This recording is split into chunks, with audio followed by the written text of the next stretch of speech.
గురించి చెప్పబడతా ఉంది కపెర్నహూము అని. అక్కడ ఒక గొప్ప శతాధిపతి ఉన్నాడు. అనేక మంది సైనికుల మీద, అనేక మంది వ్యక్తుల మీద అతడు ఒక గొప్ప అధికారి. అలాంటి ఒక అధికారి ఆనాటి కాలంలో యేసు ప్రభు వారు జీవిస్తూ ఉంటున్నప్పుడు ఆయన చేసేటువంటి మేలులను, మహోపకారాలను, అద్భుతాలను విన్నటువంటి ఆయన యేసు ప్రభు వారి దగ్గరికి వచ్చి అతడు చెప్తున్నటువంటి మాట ఏంటి అంటే, తన దగ్గర ఉన్నటువంటి వారిలో ఒకడు బలహీనంగా ఉన్నాడట.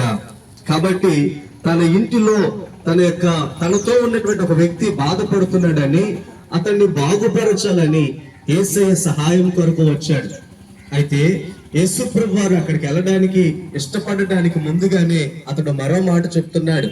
వాస్తవానికి అతడు శతాధిపతి, గొప్ప ఆస్తిపరుడు, అనేక మంది సైనికుల మీద అధికారిగా ఉన్నప్పటికీ కూడా అతడు ఏమన్నాడంటే, యేసు ప్రభువా, నువ్వు గొప్ప దేవుడివి, నీవు నా ఇంట్లోకి రావడానికి కూడా నేను పాత్రులను కాదు.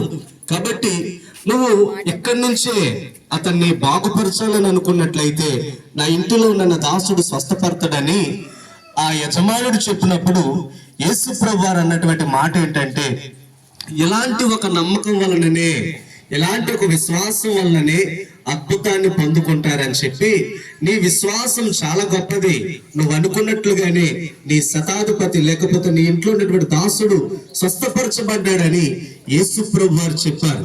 వెంటనే తన ఇంట్లో ఉన్నటువంటి రోగి బాగుపడ్డాడు. నా ప్రియమైన గ్రామస్తులారా, ఈ సాయంకాలపు వేళ మీతో కూడా చెప్పేటువంటి మాట ఏంటంటే, నమ్మిక మాత్రం ఉంచితే గొప్ప అద్భుతాన్ని యేసు ప్రభు వారి ద్వారా మీరు పొందుకోగలుగుతారు.